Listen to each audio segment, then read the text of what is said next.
Sir வணக்கம். Urapakkam Raghavan real எஸ்டேட்லேருந்து பேசுகிறேன். இப்போ இதுக்கு முன்னாடி ஒரு லேஅவுட் போட்டிருந்தேன், ஒரு இடம், ஒரு 2000 ஸ்கொயர் ஃபீட்டு. அதே இது 50 அடி ரோடு. லேஅவுட்டு நல்லா அழகாக போட்டிருக்காங்க. அதாவது அண்ணா நகர் அந்த ஏரியாவில் போட்ட மாதிரி ரோடெல்லாம் நல்லா பெருசாக போட்டிருக்காங்க. இது 100 அடி ரோடு. 100 அடி.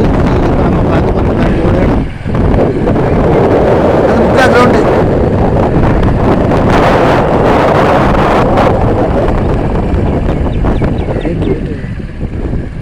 ₹1600 ஒரே ரேட்டு.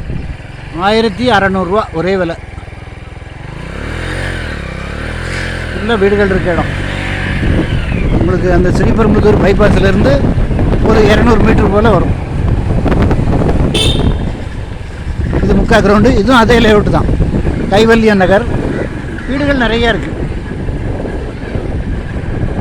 பணத்தோடு வாங்க, முழு பணத்தோடு வாங்க, உடனே முடிச்சுட்டாரு.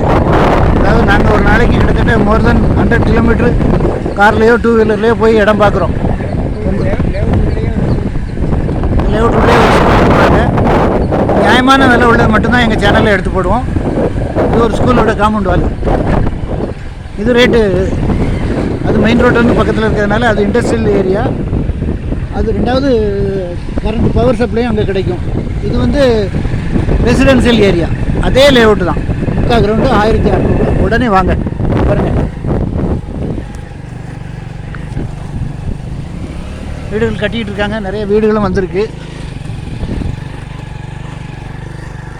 இன்வெஸ்ட்மெண்ட் கிடையாது, உடனே நீங்கள் வீடு கட்டி குடியேறலாம்.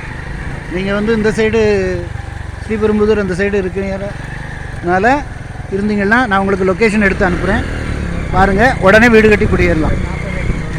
இது நம்ம போகிறது 40 அடி ரோடு. ஃபுல்லாக வீடியோ கவர் பண்ணியிருக்கேன். நல்ல குடிதண்ணி வசதி உள்ள இடம். இன்னொரு 1 வருஷம் கழித்து பார்த்தீங்கன்னா இங்கே எம்டி லேண்டே கிடைக்காது. ஆமாம்.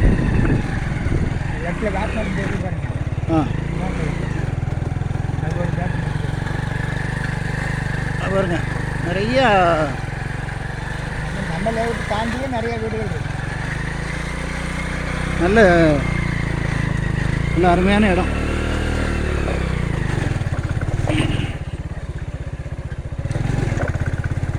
ஒரே விலை தான் சார். தயவுசெய்து பேரம் பண்ணுவாங்கன்னு நீங்கள் நினைக்காதீங்க. அப்படின்னா நாங்கள் ஒரு 200 கூட போட்டு அதுக்கப்புறம் குறைக்கிறது எல்லாம் எங்களுக்கு, நாங்கள் அப்படி பண்ண மாட்டோம். பாருங்கள், வீடு கட்டிகிட்டு இருக்காங்க பாருங்கள். அதில் இடம் இது, இடம் இது கட் பண்ணுங்க, இடம் தனியாக போட்டுக்கலாம். போதும்.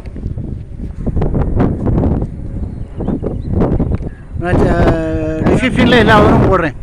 நன்றி, வணக்கம்.